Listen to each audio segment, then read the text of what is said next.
Boa tarde. A gente fica muito feliz pela sua presença aqui nessa tarde de sábado. A você também que nos acompanha pela internet, seja pelo site da igreja, seja pela TV Terceiro Anjo, que você sinta-se muito bem-vindo também, como parte desse momento. Eu quero chamar aqui à frente alguns que vão nos ajudar para esse momento. Quero chamar aqui primeiramente o pastor José Carlos Ramos, que está assentado aqui à frente. O pastor José Carlos Ramos, ele é membro aqui da nossa comunidade. Pode vir aqui, pastor. Escolha um lugar, assente-se. A gente tem também para nos ajudar nessa conversa, pastor professor Renato Stencil. O pastor Renato Stencil está ali também. O pastor Renato, ele é o responsável pelo Centro White, pelo Centro da Memória Adventista no Brasil. Eu vou chamar aqui também um outro companheiro, que é o pastor Uriel. Cadê o pastor Uriel, que está ali? O pastor Uriel, ele assistiu o vídeo em alguns momentos. Ele também é ali do Centro White. Obrigado pela presença. O pastor Uriel, ele sempre compartilha comigo as descobertas, os documentos que vão aparecendo. E o pastor Uriel, ele assistiu algumas vezes o vídeo e ele coletou alguns documentos importantes que nos ajudam, inclusive, a entender e a rebater algumas coisas que foram apresentadas. Pastor Ranieri Salles, nós estamos em comissão, o pastor Ranieri está aqui. Pastor Ranieri Salles, por favor. O pastor Ranieri, ele, a pedido, inclusive, da TV Terceiro Anjo, o pastor Ranieri, ele preparou um vídeo. E esse vídeo que o pastor Ranieri gravou é para contextualizar alguns personagens do primeiro vídeo. Então, o pastor Ranieri então, vai nos dar um pouquinho de contexto para a gente começar a nossa conversa. Há poucos dias atrás, ou há poucas semanas atrás, foi publicado na internet um vídeo gravado pelo Papa Francisco. Esse vídeo contém uma mensagem direcionada a um grupo de líderes protestantes, evangélicos, carismáticos, que iria se reunir poucos dias depois da gravação deste vídeo. Esse Tony Palmer, ele se tornou amigo do Papa já há alguns anos, porque, ainda com o Papa anterior, o Tony Palmer havia sido incumbido pelo Vaticano de colaborar no sentido de promover uma certa unidade entre as igrejas, entre as diversas denominações cristãs, uma reaproximação entre protestantes e católicos. Então, ele já vinha fazendo esse trabalho. Tony Palmer, numa das suas viagens, ele foi a Buenos Aires e ali ele teve contato com o bispo de Buenos Aires, o arcebispo de Buenos Aires, o Mário Bergoglio, que viria a se tornar Papa pouco tempo depois. Ele chega a se referir ao Papa Francisco como sendo seu pai espiritual. E o Papa Francisco se refere a ele como um grande amigo. Então, ele foi convidado pelo Papa Francisco para ir ao Vaticano, e ali eles tiveram uma conversa, e o Papa faz um pedido, uma reafirmação do pedido de que ele continue empenhando seus esforços para uma reaproximação, uma busca de aproximação entre protestantes e católicos. E então, o Tony Palmer liga o seu iPhone e faz uma gravação do vídeo com o Papa. Uma gravação bem ao estilo nosso, uma coisa informal, e aqueles que viram sabem disso, uma mensagem extremamente cativante, carismática, tocante. E o Tony Palmer comparece a uma reunião desses líderes protestantes, evangélicos, carismáticos, e expõe a mensagem do Papa num grande telão. E isso traz uma repercussão muito grande. O grande argumento e o recado que é trazido é o seguinte: a igreja cristã, fundada por Jesus orou a Deus pedindo que os seus discípulos fossem um, se mantivessem em unidade. Com o passar do tempo, houve divisões na igreja. Na Reforma Protestante, então, houve uma verdadeira cisão. Se criou, o cristianismo se dividiu em dois grandes blocos, o catolicismo e o protestantismo. E o ponto principal da divergência era a questão da doutrina ou da compreensão a respeito da justificação pela fé.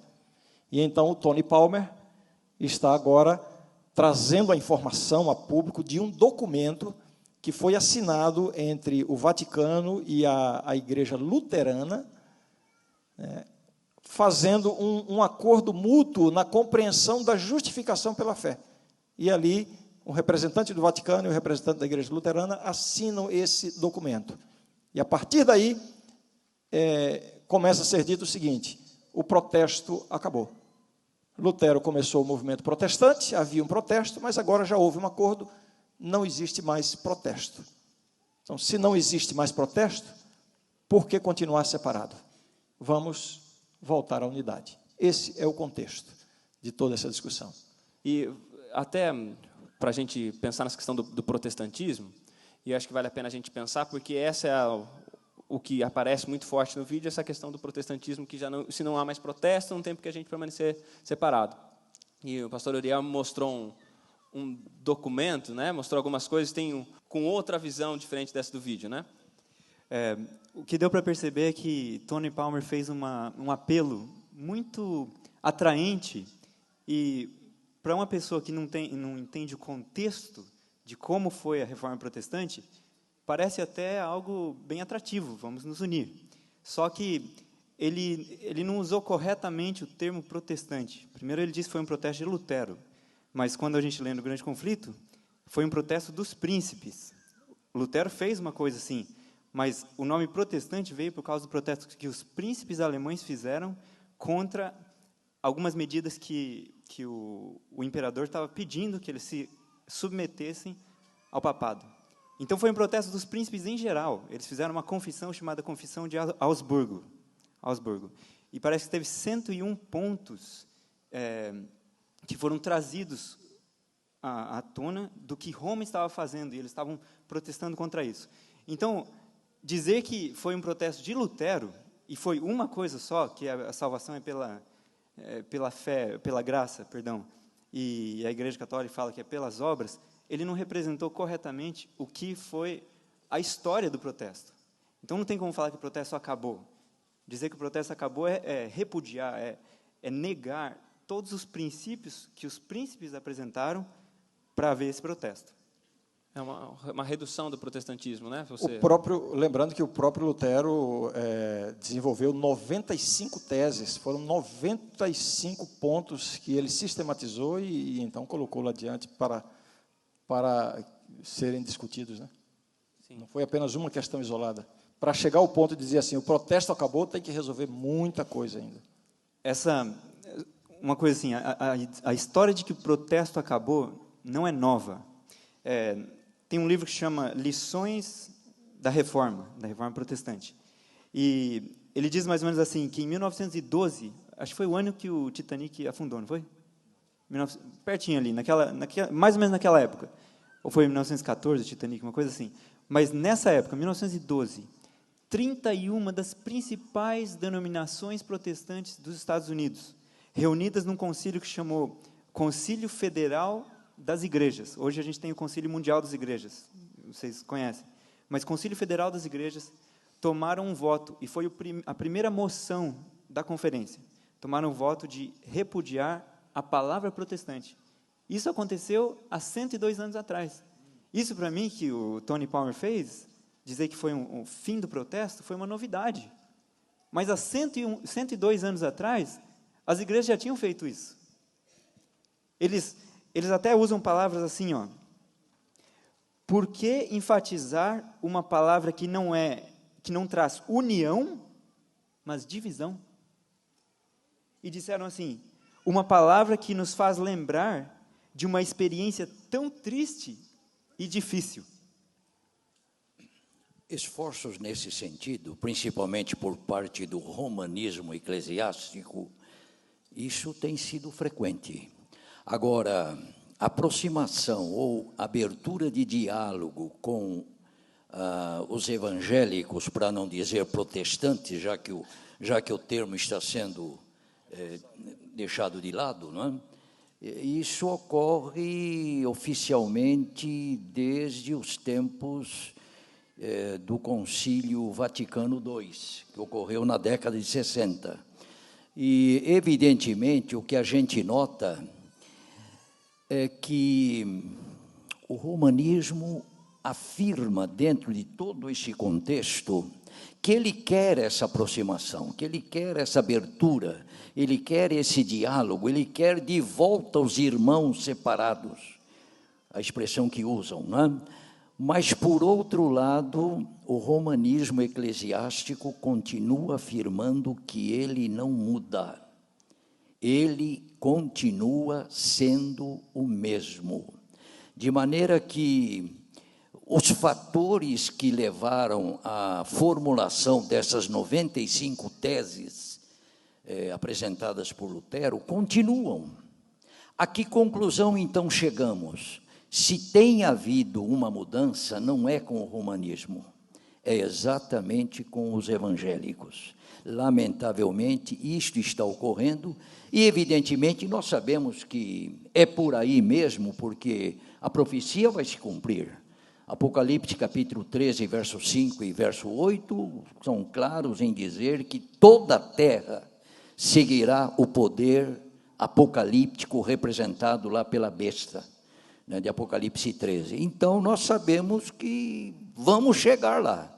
Eu não vou dizer que esta declaração atual e corrente do Papa, do Papa Francisco, seja já o passo final, mas é um grande passo em direção ao cumprimento profético, que nós sabemos pela profecia onde é que nós vamos chegar. E, professor e pastor Renato Stêncio, tem uma questão, pastor, que eu acho que vale a pena a gente pensar, que é como é que, na história, a Igreja Adventista tem lidado com isso, tem lidado com essas aproximações, como é que isso tem entendido. A gente já teve vários problemas, né, de má interpretação de alguns esforços de tentar não conciliar, mas tentar se aproximar de outras confissões evangélicas. Nós podemos destacar que as primeiras iniciativas ecumênicas que houveram dentro do Adventismo partiram de Tiago White. Em que sentido? Em que ramo? Em que linha de pensamento? Através da obra de saúde. Então, eles planejavam fazer eventos na área de saúde e chamavam pessoas de outras denominações para que viessem participar, e assim eles começavam a dialogar entre lideranças, e assim, então, passavam esses conhecimentos através da obra de saúde.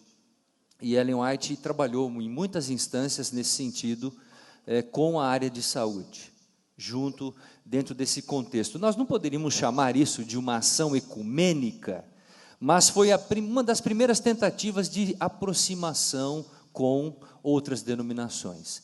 Isso é importante nós lembrarmos, que o ecumenismo dentro do movimento pioneirístico da igreja, ele não existiu de forma oficial. Se nós considerarmos o que o pastor Uriel está trazendo, nós vamos encontrar um personagem chamado Alonzo Trevor Jones, que foi um dos grandes expositores de Minneapolis, que defendeu a liberdade religiosa. E essa também foi uma maneira que, historicamente falando, a igreja pôde entrar no meio da religiosidade, da interreligiosidade, mas não de forma ecumênica. E é tão verdade isso, que até os dias de hoje, em 2014, a igreja não tem um documento oficial que possa dizer, olha, nós temos um posicionamento quanto ao assunto do ecumenismo. Nós não temos um documento que reza as praxes, as regras que devem pautar o nosso ecumenismo. O pastor Renato acaba de dar informação aqui de que a Igreja Adventista não tem uma declaração oficial sobre ecumenismo. A igreja não tem um documento para determinar qual é o seu posicionamento sobre o ecumenismo. Por quê? A igreja está se demorando para fazer essa declaração? Não é isso. É porque o ecumenismo, a gente não pode rotular o ecumenismo como sendo uma coisa do diabo. É um negócio nefasto. Então, falou em ecumenismo, a gente tem que fugir e sair correndo. O ecumenismo, o movimento ecumênico, tem o seu lado positivo e tem o seu lado negativo. Por exemplo, lado positivo do ecumenismo, os lados positivos com os quais a Igreja Adventista concorda e, eventualmente, até se envolve. Movimento em prol da liberdade religiosa. Essa é uma das bandeiras do Conselho Internacional, do Conselho Mundial de Igrejas. E a Igreja Adventista se associa a essa ênfase de liberdade religiosa. Aliás, a Igreja Adventista tem protagonizado alguns, ou talvez os principais eventos em torno de liberdade religiosa no mundo cristão têm sido protagonizados pela Igreja Adventista. E isso é considerado uma bandeira do movimento ecumênico, né, do Concílio Mundial de Igrejas. Né. Ações ecumênicas contra a miséria, por exemplo. Então, muitos movimentos interdenominacionais para combater a miséria em algumas situações, em alguns lugares do mundo, ou em algumas situações de emergência, são movimentos, são ações ecumênicas, e a igreja concorda e, eventualmente, pode participar. Né. Ações ecumênicas contra a discriminação, contra o racismo. Então, tudo isso tem ganhado corpo, e esses são os aspectos extremamente positivos do ecumenismo. Agora, qual é o aspecto negativo do ecumenismo? E aí a Igreja Adventista tem as suas precauções.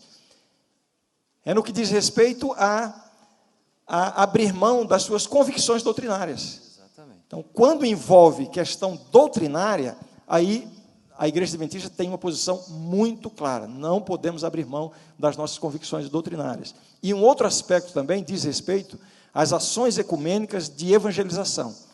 Então, o Concílio Mundial de Igrejas e outros órgãos ecumênicos têm promovido ações missionárias ao redor do mundo, envolvendo diversas denominações. Isso parece uma coisa interessante, inclusive para a Igreja Adventista, mas, não é tão interessante assim. Porque uma vez que se determina, por exemplo, para certa denominação cristã, pregar o Evangelho em um canto lá, não podendo entrar noutra região, porque está sob a coordenação de uma outra denominação. Se nós nos submetermos a isso, nós vamos estar abrindo mão da nossa responsabilidade de levar o Evangelho a todo o mundo.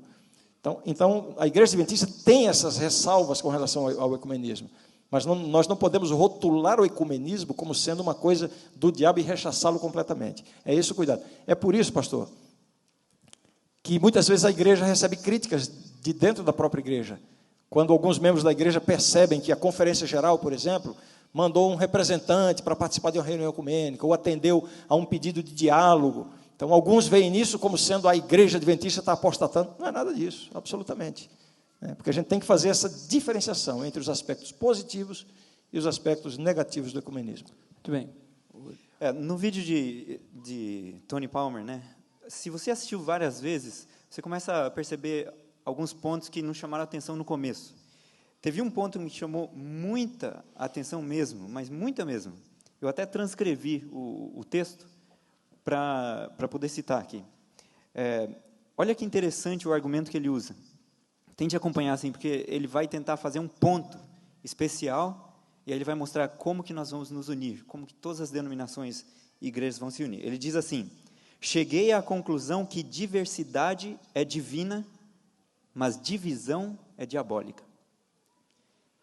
É verdade o que vocês estavam dizendo sobre a glória. Eu realmente concordo com vocês. A glória que o Pai tinha, Ele deu a Jesus. A glória era a presença de Deus. Vou dar uma pausa aqui. Pense no que Jesus falou sobre a glória de Deus. Olha a interpretação que Tony dá de qual é essa glória. Ele faz uma pergunta agora. Ele diz assim: o que é a renovação carismática? É quando experimentamos a presença de Deus. E ele disse: eu lhes dei a glória, razão prática, a fim de que eles sejam um. Vocês estão percebendo a associação que ele está fazendo? Ele está dizendo assim, a renovação carismática, e aqui, para esclarecer um pouquinho, renovação carismática é a questão de o pentecostalismo entrando no movimento na Igreja Católica. Então, a Igreja Católica não tinha essa questão de dom de línguas, de falar estático, só que existe, no começo do século XX, teve um grupo de católicos que receberam esse dom. E a partir dali, o movimento começou a crescer. E ele está dizendo, o que é essa renovação carismática? O que é essa manifestação? É a glória de Deus. Aí, com essa pressuposição, olha o que ele diz. É a glória que nos une, e não as doutrinas. O que o pastor Ranieri acabou de falar. Nós não podemos nos unir nessa questão de abandonar os pontos fundamentais da fé. Mas o que o Tony estava falando é, nós vamos nos unir com base na glória, explicação que é igual a o movimento carismático, ou o falar em línguas. Aí ele diz assim: se você aceita que Cristo está habitando em mim, e a presença de Deus está em mim, e a presença de Deus está em você, isso é tudo que precisamos. Pois Deus vai se virar com todas as doutrinas que enviarmos para cima. Vocês estão percebendo? Deixa as doutrinas de lado. Por essa manifestação do Espírito Santo em você e em mim, nós vamos estar unidos. E eu fui informado que os budistas também estão tendo esse tipo de manifestação. Os islâmicos também estão tendo. Ou seja, tem um poder que está trabalhando para unir as denominações. E não é sobre doutrina. É sobre uma manifestação. Pastor José Carlos, vamos pedir a palavra aqui só para a gente deixar e depois, logo em seguida, o professor Renato Stêncio. Todos esses apelos em favor da união de igrejas, ecumenismo, etc., todos eles procuram tomar fôlego na palavra de Deus, na oração que Jesus fez em João 17, orando pela unidade da igreja.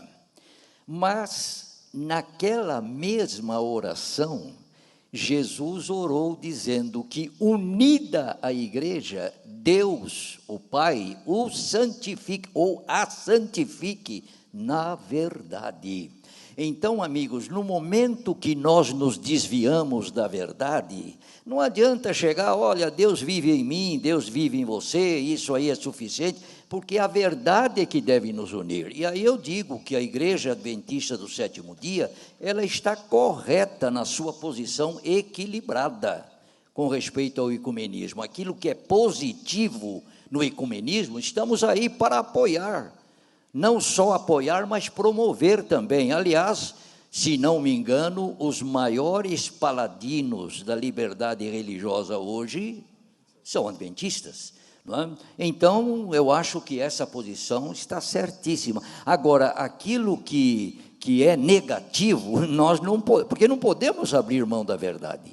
E a verdade deve ser o fundamento de qualquer movimento ecumênico. Se não for fundamentado na verdade, infelizmente, não podemos dizer que estamos aí para apoiar. Agora, naquilo que é verdade, estamos aí para apoiar. Na profecia, olhando para a profecia bíblica, pastor José Carlos Ramos, olhando para a profecia bíblica, olhando para aquilo que está escrito... É para onde devemos olhar mesmo. É para onde nós devemos olhar. Qual é o papel?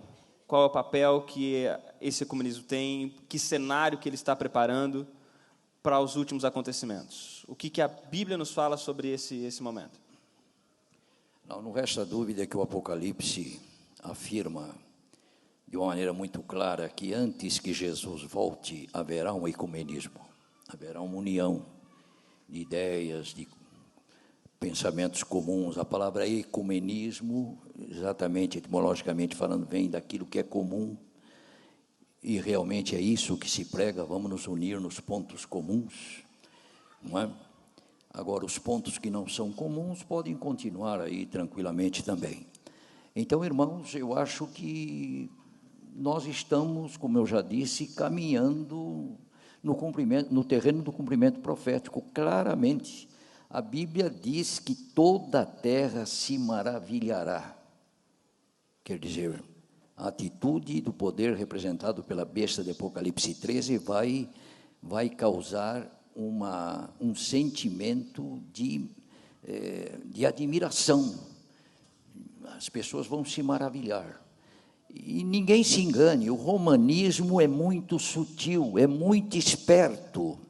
Ele sabe como deve caminhar, e por onde caminhar, e que passos dar. E ele vai até onde ele pode ir. Então, meus queridos, não resta dúvida que a igreja está disposta a fazer aquilo que pode fazer. Mas ela, continuo dizendo, ela não muda. E os ideais romanistas são pela conquista da supremacia papal da Idade Média. E o que mais me admira é que a Idade Média foi a idade escura, assim chamada na história, porque foi a idade da ignorância, da superstição, do atraso de vida, e então havia, digamos, um ambiente propício para ocorrer o que ocorreu com a supremacia papal. Mas o que me admira é que esta supremacia voltará de uma maneira ainda mais plena, mais mundial, num mundo caracterizado pelo desenvolvimento tecnológico e cultural. Agora, por que isto vai acontecer? O Apocalipse é claro, porque há um inimigo maior por trás de tudo isso aí. Quem é que está levando a terra a se admirar e vai levar a terra a se admirar após a besta? Senão o dragão, porque o dragão tem, na primeira besta do Apocalipse 13 e na segunda besta do Apocalipse 13, ou seja, respectivamente a besta que sai do mar e aquela que sai da terra, os seus dois grandes aliados. Então, o dragão tem que apoiar esses aliados, porque esses aliados estão a serviço dele. Então, nós nos admiramos, mas achamos que isso aí é realmente impossível, porque é uma obra satânica que está por detrás. Agora, o maravilhoso de tudo é que Deus, através do Apocalipse, está prevendo tudo isso aí para nós, para que nós, o povo de Deus, estejamos preparados para o que vem por aí. E o que vem por aí realmente vai ser difícil. Meus queridos amigos, a igreja de Deus, o povo de Deus, já passou por muitos momentos críticos nesse mundo. Mas o pior momento ainda está por vir. Agora, não estou querendo ser pessimista com isso aí, não. Porque, na realidade, nesses momentos críticos pelos quais o povo de Deus, desde o princípio, passou na história, nesses momentos Deus também atuou maravilhosamente. E aí eu digo, para que vocês se animem, não é? Os piores momentos estão pela frente, mas também as maiores manifestações do poder de Deus estão pela frente. Amém. O que temos que fazer é permanecer leais a Ele. Não, pastor, só lembrando que no cenário profético, a profecia antecipa que haverá uma grande unificação da cristandade, né, abaixo de um poder religioso. Mas a profecia menciona que há um grupo que não se submete a esse poder e que não participa dessa unificação. E justamente por isso, esse grupo passa a sofrer perseguição. Então, nós estamos aí na iminência da ressurreição, da perseguição religiosa a esse pequeno povo que não vai se submeter a essa unificação. Perfeitamente, pastor. E é essa visão que nós temos que ter desse cenário final. Esse claro. Cenário final. Há um remanescente. E esse povo que não vai se submeter será tido como um povo dissidente. E então será alvo da execração e ódio mundial. Inclusive, a profecia aponta para o derramamento das pragas, e será uma coisa estranha, porque justamente quando a cristandade está vivendo um momento de unificação, de união, de unidade, vêm as pragas. Então, qual é a explicação para o derramamento das pragas? Então, existe alguma coisa que está destoando.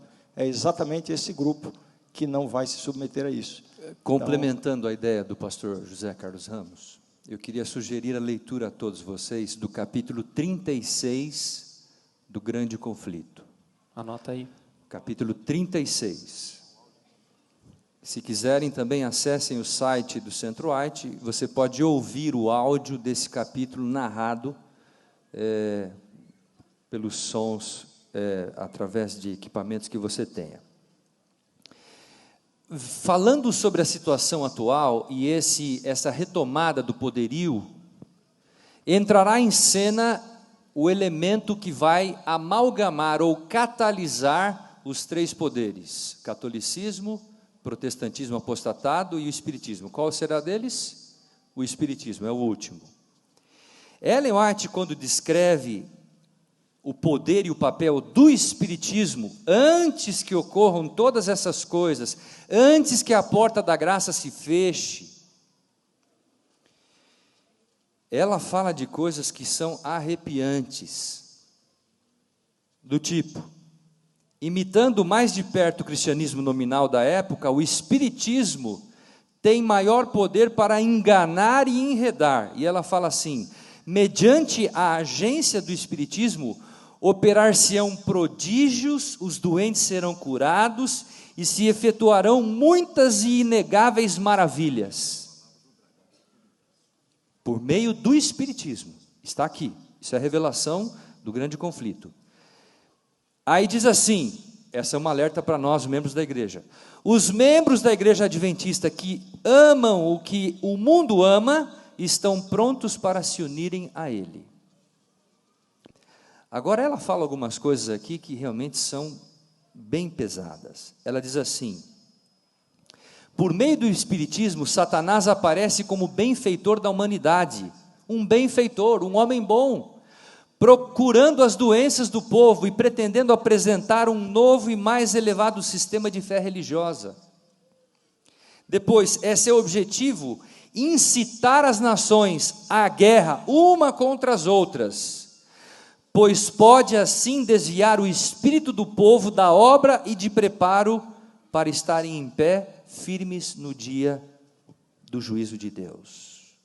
Continuando, Satanás exerce domínio sobre todos os que Deus não guarda especialmente. Agora, interessante isso aqui. Ao mesmo tempo em que aparece aos filhos dos homens como um grande médico, que pode curar todas as enfermidades, o inimigo trará moléstias e desgraças, até que cidades grandes, populosas, se reduzam a ruínas e desolação. Então, ao mesmo tempo que ele cura, ele traz o quê? Desgraça nos grandes centros urbanos. Percebe o grande conflito? Ele tenta confundir a mente dos cristãos. E depois ela diz assim: nos acidentes e calamidades no mar, em terra, nos grandes incêndios, nos violentos furacões e terríveis saraivadas, nas tempestades, inundações, estamos vendo isso agora, ciclones, ressacas e terremotos, em toda a parte e sobre milhares de formas, Satanás está exercendo o seu poder.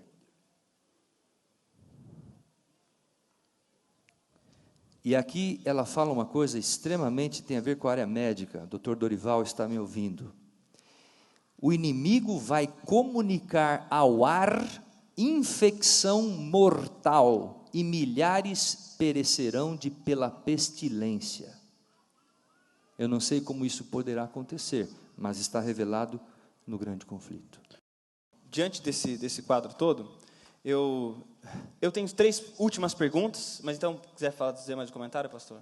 Pode ser? Pode fazer suas perguntas. Posso fazer as 3 perguntas? Claro, o senhor quer fazer mais um claro. comentário? Apenas o seguinte, complementando o que o meu querido companheiro disse, confirma aquilo que eu disse. Quem é que está por detrás de toda essa movimentação? Ele falou do espiritismo, mas o espiritismo, o que é o espiritismo? Não é a manifestação do próprio inimigo, de uma maneira realmente concreta no mundo? E impressionante, esse vídeo que eu assisti aí sobre a declaração do Papa, é para um grupo carismático, pentecostal. E eu pergunto, o que é o carismatismo? Segundo a opinião de alguns, é o espiritismo na igreja evangélica. Então, nós estamos vendo que a coisa vai caminhando justamente para aquele ponto que a profecia aponta. 3 perguntas. A primeira das perguntas é a seguinte: pensando nesse movimento global de união, como é que eu entendo o Oriente entrando nessa equação? Como é que eu entendo que um mundo que parece tão distante da fé católica, o islamismo, como é que eu posso entender que eles vão entrar nesse negócio?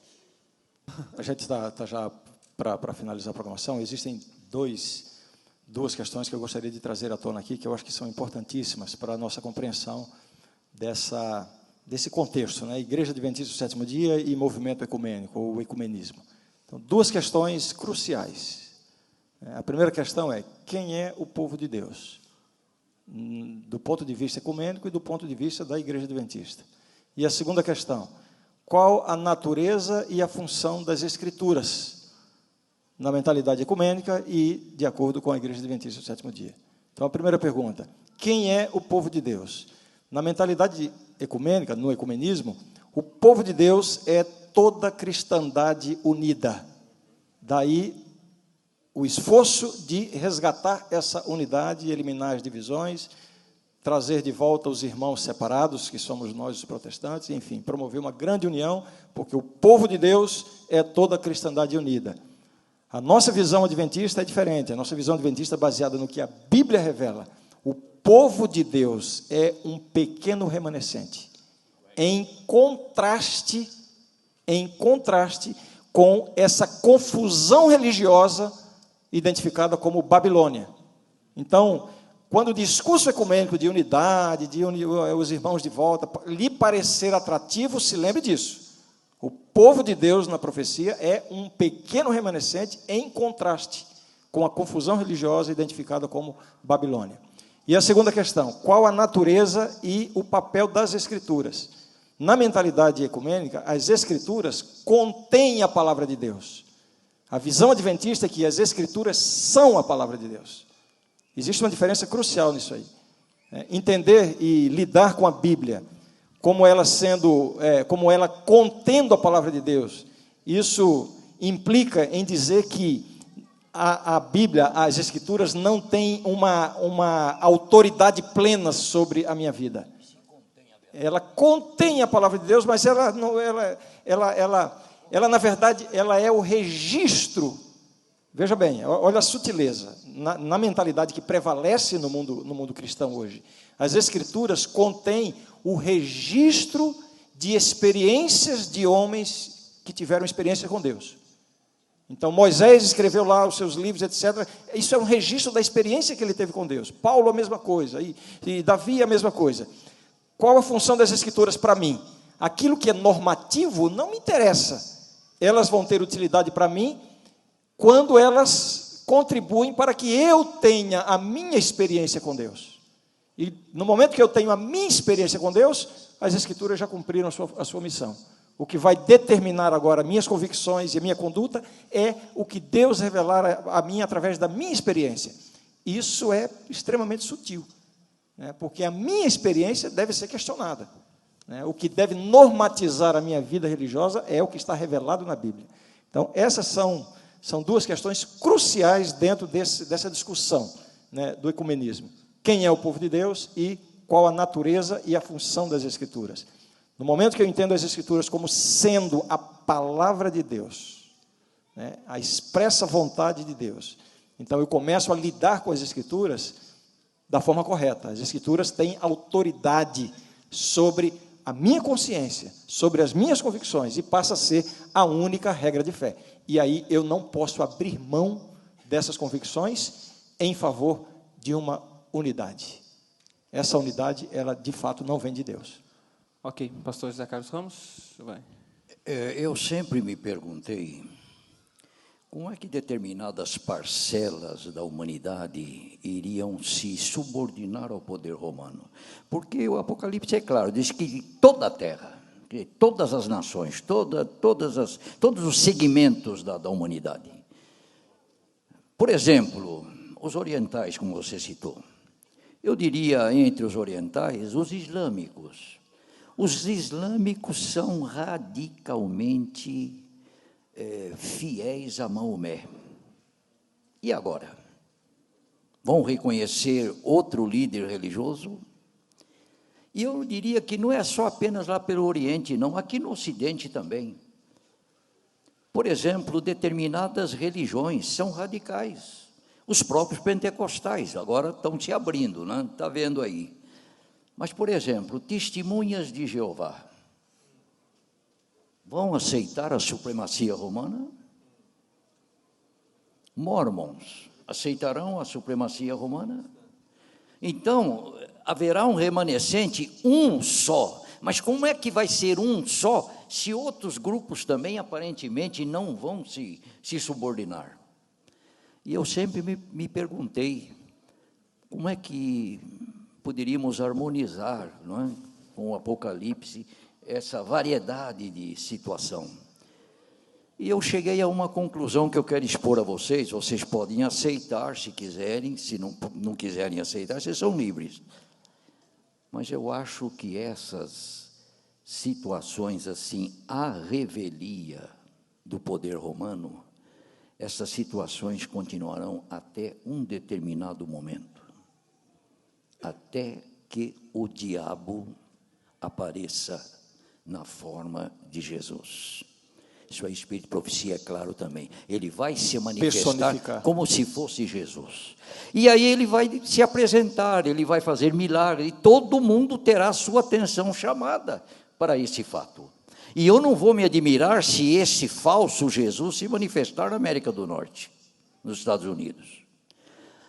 Então, o que vai acontecer? Os islâmicos vão olhar, epa, não é Maomé não, é Jesus, olha lá ele lá. Os budistas vão dizer, não é Buda não, é Jesus, olha lá. E esse falso Jesus vai apontar para quem como representante dele? O romanismo, o poder papal. Então, amigos, quem é que vai continuar ainda contrário ao poder papal depois de uma manifestação, entre aspas, de Jesus no mundo? Bom, isso é o que eu penso. E isso entendo que vai acontecer, a profecia é clara. Então não haverá maneira de ficar aí um registrado que vai acontecer, né? Haverá um remanescente só que vai saber que isso aí não tem nada a ver com Jesus. Até outro dia a gente estava fazendo uma conta, eu já falei isso em alguns locais aqui, eu estava pregando na igreja do IASP, e uma pessoa, eu falei, fiz um cálculo, né? Nascem 5, morrem 2, sobram 3, cada segundo são adicionados ao planeta Terra 3 pessoas, 3 por segundo, cada dia adiciona-se à Terra 259 mil pessoas por dia, 259 mil pessoas todo dia a mais na Terra. Como que nós vamos alcançar? A Igreja Adventista batiza uma pessoa por minuto. Em 1 minuto já nasceram 180 pessoas. A gente batiza 1 por minuto, sobram 179 para trás. Aí eu estava pregando, isso causou um desconforto entre pessoas que estudam a Bíblia, que trabalham pelo Evangelho, e disseram, então pastor, quando é? Após o culto, então quando é que Jesus vai voltar? Me jogaram no paredão. E eu então olhei e falei, Senhor, o que eu vou dizer para esse indivíduo? Veio um médico e disse, pastor Estêncio, o senhor já fez uma conta? E eu disse, que conta? Uma progressão geométrica. 1 prega para 2, 2 para 4, 4 para 8, 8 para 16, 16 para 32. Em quantos dias Jesus se tornará conhecido na terra? Eu falei, eu nunca fiz essa conta. Me diga quantos dias? Em menos de 40 dias. Então, quando a gente olha para esse universo, o que nos falta é o quê? É o poder do Divino Espírito que vai nos usar, plenificar de poder para levantarmos e darmos um testemunho vivo, claro e autêntico do Evangelho de Jesus Cristo, que é a única alternativa para a salvação humana. E amigos, esta é a maior verdade que o mundo espera ouvir da sua boca, da minha boca, da nossa vida, do nosso testemunho, do nosso exemplo. Amém. E eu queria só chamar a atenção de vocês para isso. Estudem as profecias, amigos. O mapa já está montado, Deus já trabalhou nele. A nossa agenda precisa ser mantida a partir da profecia que Deus estabeleceu. Os eventos e sinais como estão acontecendo são evidências que caminham paralelamente a esses eventos que Deus já profetizou a todos nós. Que Deus abençoe a todos. Amém. Nós vamos encerrar. O pessoal também da TV Terceiro Anjo que nos acompanhou, obrigado. A discussão pode continuar depois, você pode fazer suas perguntas, mas o melhor de tudo é você se debruçar sobre a palavra, se debruçar sobre os testemunhos, e através deles também conhecer qual é a vontade e o plano de Deus para esse momento. Pedir ao pastor José Carlos Ramos que nos despeça em oração, e também desejando a todos uma feliz semana. Oremos. Nosso Deus e Pai, nós te louvamos pelo teu amor por nós, amor tão maravilhoso, que não apenas trouxe a nós a redenção em Cristo, mas também as informações que precisamos ter e levar em consideração para nos prepararmos para o maior evento da história, que é o aparecimento de teu Filho amado nas nuvens dos céus. Sabemos que os dias são maus, como a tua palavra diz, Senhor. Que o Senhor então nos alerte, nos desperte da nossa letargia e nos torne cristãos genuínos. Que possamos seguir o teu caminho com zelo, com dedicação total da nossa vida. E não somente isto, Senhor, nos colocarmos à tua disposição para sermos instrumentos da tua salvação. Que o Senhor também nos capacite a salvarmos as almas que estão aí carecendo do conhecimento da salvação. E que assim cresçamos cada vez mais em nossa experiência e nosso preparo para um dia estarmos com Jesus. E naquele dia que Ele se manifestar, Senhor, dá-nos o privilégio de estarmos entre os salvos para vivermos com Ele na eternidade. Amém. Agora despede-nos com a Tua graça, a Tua paz, dando-nos uma semana abençoada com a Tua direção e a Tua proteção. Porque tudo te pedimos agradecidos em nome de Jesus. Amém, Senhor.